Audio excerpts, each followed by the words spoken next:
Welcome to the Hank Cisco Show. Ladies and gentlemen, my guest today is a judge, the Common Pleas Court in Montgomery County. A good friend of mine, and it's something new, something special, so stick around and don't touch that dial, because in this corner, like we introduced him in Madison Square Garden, Stephen T. O'Neill, Judge. Welcome to the Hank Cisco Show. Thank you, Hank. Thank you very much. Now, you know, we're going to talk about your new assignment. I guess you would call it assignment, or no, creation of a new type of court. And so, first, I want to know something about you. I know there's a lot of people, they hear about judges and they read in the paper and all, but now we're going to see you live. We're going to hear what you sound like, okay? Now, tell me something about yourself, Judge. I know we're good friends. We worked together. You were a judge, or you were assistant DA, and I worked in the county detective. So that was a long time ago. I know there, you're Hank, a good man. Long time okay. ago. If I slip into calling him Rock every once in a while, that's how I remember him. But I am Judge Stephen O'Neill, and I've been a judge now for 5 years. And before that, I started my education at Drexel University, and then went on to my law school education at Villanova Law School. And following that, had the best 5 years of my life in the Montgomery County District Attorney's Office under Judge Bill Nicholas, and under Judge Joe Smythe was the district attorney. And they're both judges. They were both DAs, now they're judges. That's what we aspire to. You go through the DA's office and you go on up and become a judge in this county. But that's where I met you, Hank. And following leaving the DA's office in 1984, I went into private practice, where I defended criminal cases and also was a family practitioner. And I had the great honor in year 2000 to serve in the administration of Michael D. Marino as his county solicitor. The county solicitor for all Montgomery County. All Montgomery County, and I was fortunate during my tenure there. It is. Right. During my tenure there, that I was appointed by then Governor Schweiker to be a common pleas judge, and I took that appointment in July of 2002, and I'm just finishing my 5th year. And when I thought the DA's office was the greatest 5 years of my life, they've been replaced now. These are the greatest 5 years of my professional life, serving as a common pleas judge. But you became a judge. How did you become a judge? Well, I became a judge because it's something I always wanted to be, Rock. Back in the DA's office, when I was trying criminal cases, I always looked up to the Montgomery County judges. That I think they're the best in the Commonwealth. We had some great ones, didn't we? We sure did, and I aspired to be one of those. But I also had to feed a family, and okay, tell me about your family now. Okay, get them in there. Married to my wonderful wife Dee. She is a therapist. She's a therapist, a psychotherapist who works in the. Where she work? She works at the University of Pennsylvania. Okay. I have 3 wonderful children, 3 boys. Their names. My oldest is Shay. They're all Irish names. Irish. Shay. You know, you never know that. I was born in Ireland, you know, Coney Island. Okay, that's a one-liner. Go ahead. I always let Rock's one-lines Go ahead. My oldest son, Shay, who just graduated from Ithaca College. My middle son, Ithaca College in Ithaca, New York. Oh, that's up in New York, yeah. And my middle son, Colin, he's a junior at West Virginia University. And my youngest son, Hunter, just graduated high school and will be going to Oberlin College in Ohio. Man, oh man, you're like me. I'm 83, and here you got 3 kids in college. You're not 83, but you don't look Rock. No, a judge. I'm sorry. That's right. We know. So, Rock. Okay, now, Judge, you are now doing a new type of court. Okay, it's called a drug court. Tell me something about it. What is a drug court? Well, thanks for the opportunity. A drug court is a treatment court, Rock. It's a court that has been around now for about started in Miami in 1989 and has grown to be about 1,500 of these types of treatment courts across this country. It is a court that addresses the drug addict in the criminal justice system. There are many people who are in the criminal justice system that now understand that those who have drug addictions make up 75% of the criminals that are in the system. And to simply say that the addict, the user, is the one that should be dealt with simply by locking him up and putting him away, I think most of society has seen that that is not effective treatment. That isn't an effective way of dealing with a very serious criminal justice problem. So these are treatment courts. They operate radically different than regular court. These are not courts of advocacy.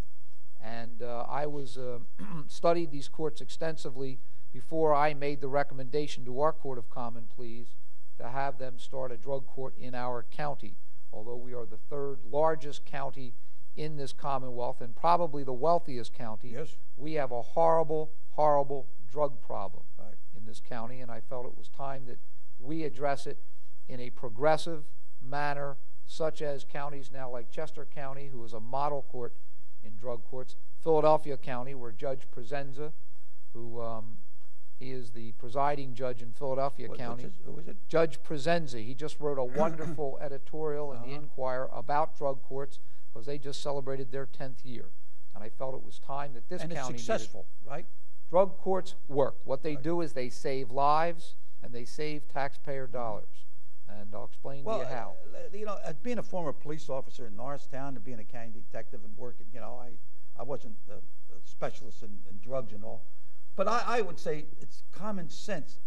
No, I wouldn't say common sense. I don't want to, but to have a judge that spends maybe a whole day with a drug and accident, where murder or shooting or a big a swindle or something with thousands of dollars, and then all of a sudden he gets into a drug thing. I think this way he knows what the case is all about, and he can follow it, and he's aware of the drug problem, and he can handle it better, I would say, rather than just doing one day you're doing traffic, you know what I mean? So here you got, because it is a major problem.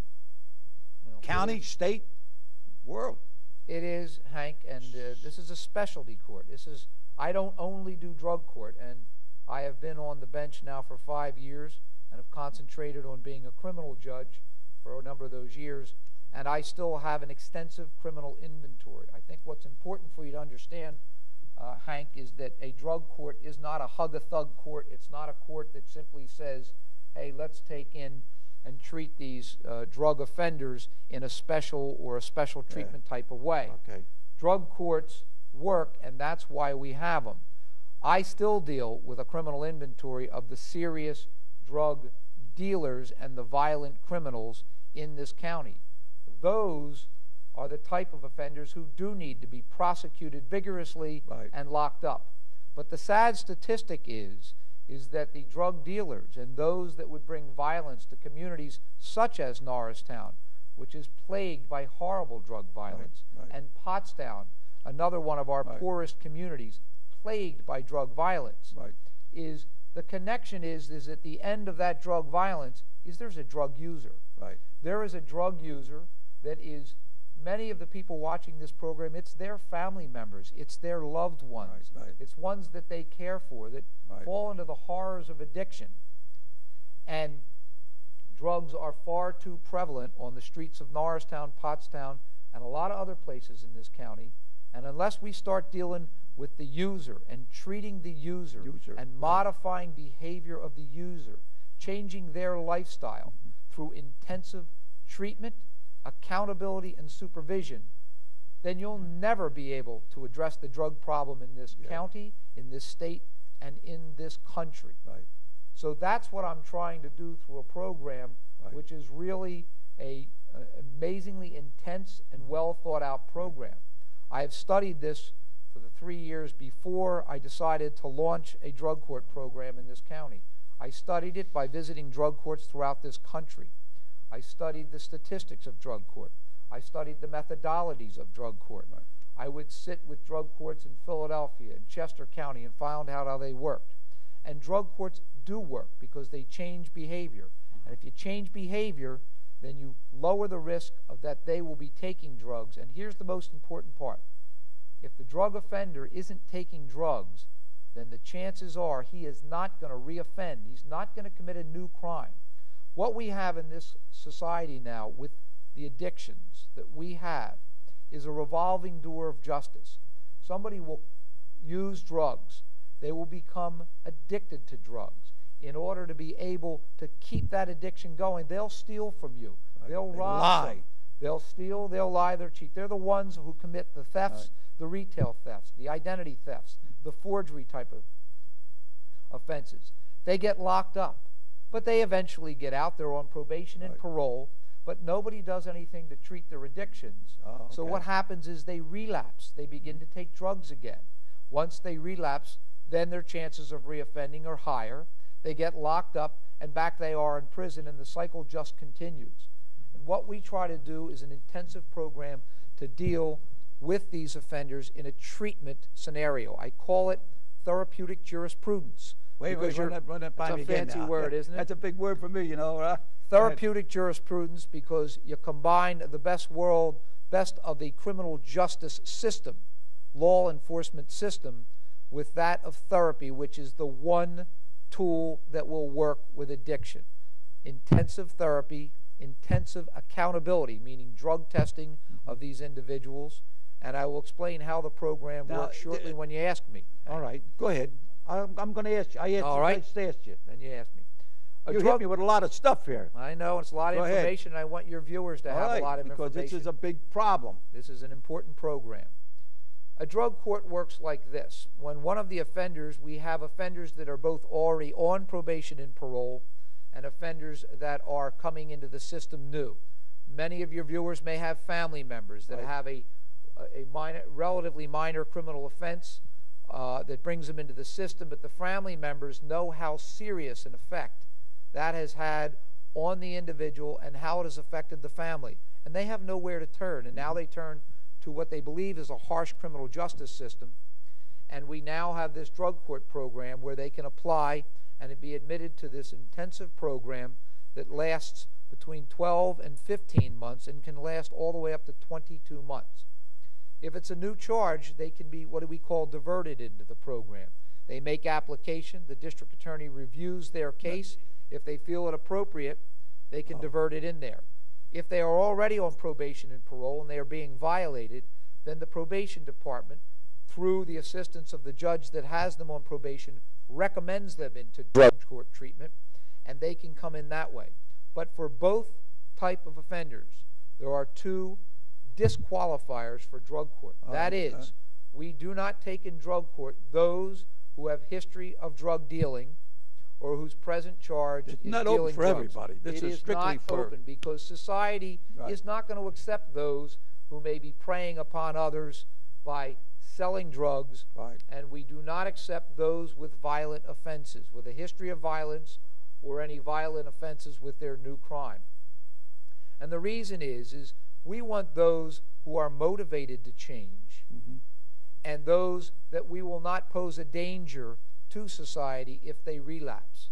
Now, I'd love to be able to handle all comers in drug court, but at this stage, Rock, we're handling these two types. So once someone expresses an interest in drug court, I like to look at it like this, Rock. A lot of people are facing jail time or a criminal record, or they're going to spend some time in jail that they don't want to be. Jail is a nasty place. So obviously they have that hanging over their head. They have their loved ones, their family members who have tough love said, this is it, it's over. You're out of the house, you're out of the marriage, you're out of the job. So I call that external pressure, external motivation, meaning all these people bringing forces on the individual to change, to make changes in their life. I call that feeling the heat. And you don't begin to see the light, Rock, till you feel the heat. You know what I mean?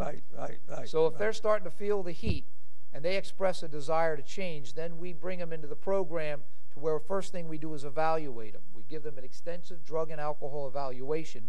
And if they meet the criteria of drug addiction, then they have the two ingredients to be in this program. As long as they're not a violent offender and as long as they do not have a history of drug dealing, then they qualify for our program. Now, wait. Now, the drug dealing. Now, give me a little bit of a seller, a dealer, a user. One who would sell to others, one who would transfer to others, one who would carry for others, ones who would possess an amount of drugs so much that it can only be used for dealers.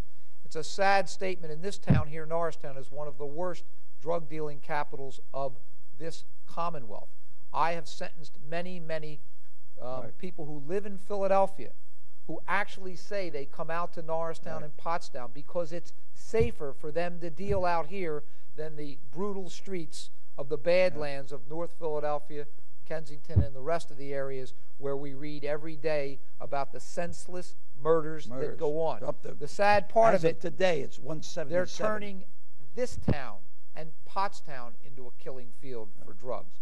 Those are the ones I'm talking about, dealers, and those are the ones, they're not welcome in drug court, Rock. Right. They're welcome behind bars, and that's where they belong, and that's why our prison system is beginning to develop to understand the nature of the person who's in their prison system. There are users, and then there are those who would prey upon the users, and those the ones who would commit violence to continue to sell drugs. They're the ones who deserve to be locked up, to have their possessions taken from them, to forfeit their cars and their homes for the drugs that they have. Now, tell me something about that now. A lot of people don't realize that they can be with someone in a car, in a house. I remember I was at a conference out west, and there's a little town out west that don't make any money, don't have any industries or anything, but yet they confiscated about 4 or 5 airplanes that come in from South America. You know, they have big airplanes with bringing dope in, and they take the plane, right? So tell me something about that. How's that work? A lot of people are not aware of that you have a car and you have drug guys in there smoking or whatever, they can take your car, right? The forfeiture laws in this Commonwealth... You got to watch who you put in your car. That's right. The forfeiture laws in this Commonwealth are very strong, and the District Attorney's Office in Montgomery County, through Jim Stark, enforced those forfeiture laws in a very, very tough manner. So, yes, that can happen. If you're driving your parents' car and you have a bunch of guys getting high in there and you have enough quantity to charge them with possession with intent to deliver, your parents can lose that car. You can lose your car. You can use, but those we're talking more about the violent, the drug dealers, those that are looking at drug dealing as a business. Yeah, but I concentrate more in my drug treatment court on the user. And that's the one that people who watch this are the ones whose lives are affected by that, whose family members are addicts. Those are the ones that treatment works, and that's what I employ in this court. So let me tell you a little bit about how my court works. All right, you're going to tell me how the court works. You ready for that? You're the only guy, right? I'm it. Okay. I volunteered for this because I... Wait, Judge Hodson, when I had him on the show, he says, you have to get Judge O'Neill on here and talk about the drug court. Well, so you're here. You got a half hour. Come on, let's have it. I will. I want to thank first the president judge at that time was President Judge Corso, who had the foresight to take a chance and say, you know what, if you believe in it, Judge O'Neill, we're going to help you launch a drug court. But most importantly, drug courts do not maintain themselves without funding. And our county commissioners in this county, they took a great leap of faith. They are ones that are in charge of raising your taxes and passing programs for this county, and they took a chance on me. Obviously, I had a little political capital with them, being their solicitor for so many years, but I believe strongly in drug courts, and they were able to fund a drug court starting in 2006 on faith. I showed them. Only started 2006. I started in April of 2006. We've just celebrated our 1-year anniversary, and we're about to graduate our first graduating class at the end of June. But Rock, let me tell the listeners what a drug court is, because as anybody sitting back there saying, well, we've been talking for 15 minutes and I don't know what the heck he's talking about. This is what a drug court is. It's a comprehensive program to deal with those offenders in a criminal justice system who are addicted. Our addicts across the full spectrum of what drugs are. We have hardcore crack addicts, heroin addicts, those who smoke PCP, otherwise known as wet. We have them who are meth addicts. We have alcoholics, those who abuse alcohol in our drug court. We have those who think that they take the date drug Rufinol or take ecstasy or all those types of drugs. Go ahead. And they don't think they can get addicted to them. Substance abuse simply means that you are addicted to a substance and it is controlling your life and you are not controlling it. Those are the kind of people that we deal with in drug court. It is a comprehensive program of accountability, testing, treatment, supervision. And here's how it works. When they come into the program, they see me once a week. And as we do this program, We have a case conference committee that is made up of the district attorney, not the district attorney, but he sends a representative. We have the public defender, who acts in a liaison role, almost as a social worker. She acts in this role. Her name is Hindi Kranzel. She does a wonderful job. We also have the drug court coordinator in this county is named Rick Wilson, who has 30 years extensive experience in drug and alcohol rehabilitation and drug and alcohol treatment. We have 2 dedicated probation officers in Terry Weber and Maggie Beasley, who are the drug court probation officers who supervise the probationers who are on drug court. We also have the treatment providers that are part of our team. Programs and counseling here in Norristown is the principal provider, and they do all the evaluations and all the treatment in the central region. We also are starting a new program out in the western part through Malvern Institute that will be our western treatment provider, and also Key Recovery that provides our treatment in the eastern part of the county. But it is a comprehensive system. But it starts with the case conference committee once a week, where we go over each individual defendant's case, how they're doing in their program. What we do is we first determine, are they complying with all the conditions of the program? And here's what they are, and you can see how amazingly hard they are. They are tested 4 times a week. That's the accountability part. They report to a probation officer. When alerted, they come in, they provide their urine in an instant test analysis, and we account for their each and every week as to whether they are using drugs again. They are required to be part of a 12-step program. What we have found and what the history of drug courts have found is those who are in drug courts that are part of a 12-step program, which is either a NA program, which deals with Narcotics Anonymous, or AA and Alcoholics Anonymous, whatever the program they're involved is, it's part of the 12 steps. It provides the support that they need to do an intensive program like this. They must be in our program-funded treatment system. It's intensive. They can do up to 2 times a week of individual therapy and up to 3 times a week of group therapy with certified drug and alcohol counselors. They have to have a job. They have to be working 35 to 40 hours a week. If they don't have a job, then they have to be part of our job training program that we work through with Gary Klein in our domestic relations office. They either have to have a job, they have to be in our job training program, or they have to be in school if they are in community college or pursuing a degree. If not, we put them on a therapeutic community service program where they're out there working 35 to 40 hours a week and accounting for their time. Most importantly, they can't use drugs or alcohol while they're in the program. They report to me once a week. They come before the court for a status hearing. This is not regular court anymore. This is drug court, where we put up a little podium and it's just me and the drug court defendant, where we're talking about how their week went. We know how their week went. And we deal with their problems, their issues, their relapses as they progress through drug court. Drug court works on 4 phases, the first phase being the hardest. We then step down the phases as they go through drug court. As we work through drug court, we work through on an incentive and sanction system, meaning the incentive obviously is their continued sobriety. These are people who have been abusing and using drugs since they were 12 years old. They don't know what it's like to be a life without drugs. So when we begin to string months and months of sobriety, that becomes an incentive to continue. But we mark these passages through drug court with little things like a Wawa card. Yeah. That becomes our traditional 1 month and our 2 month. If you get that, we give you Wawa cards that are only $5 and $10 in denomination. But to that person who's in recovery, it's incredible what it means to them to mark that 1 or 2 months. All right. Let me just step in here a second. We're running.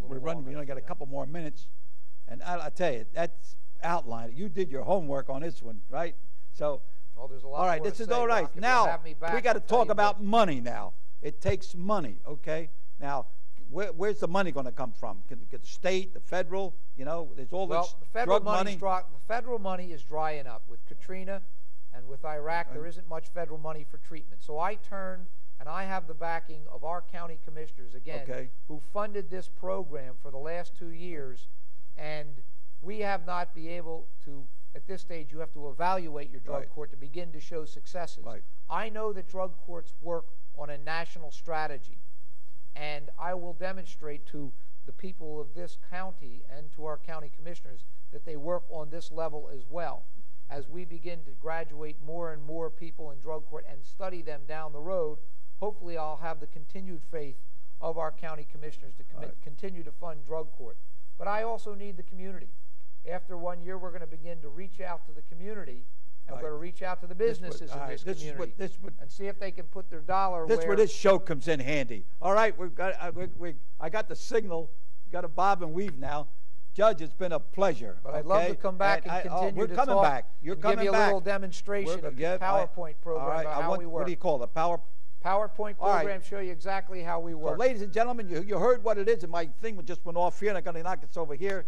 Now, you heard all about it, okay? It's going to take money, okay? So I think now the commissioners and different people, corporations that want to step in and help out, you know, this is the time to do it. So get in touch with the judge. You know, we can get in touch with you, right? Any place? Well, we're going to have a well-designed program. Right now, it's about people. It's about those that we can help in this drug court. If you have someone, a loved one, who has a drug or a substance abuse issue, and they are involved in the criminal justice system, pick up an application. Get involved in drug court, because drug treatment court works. We are saving lives, and most importantly, we're saving taxpayer dollars, Rock. So thank you very much for the opportunity. All right, Allah salud. We're running over. Allah salud. That means to your health. Here's to the drug court, okay?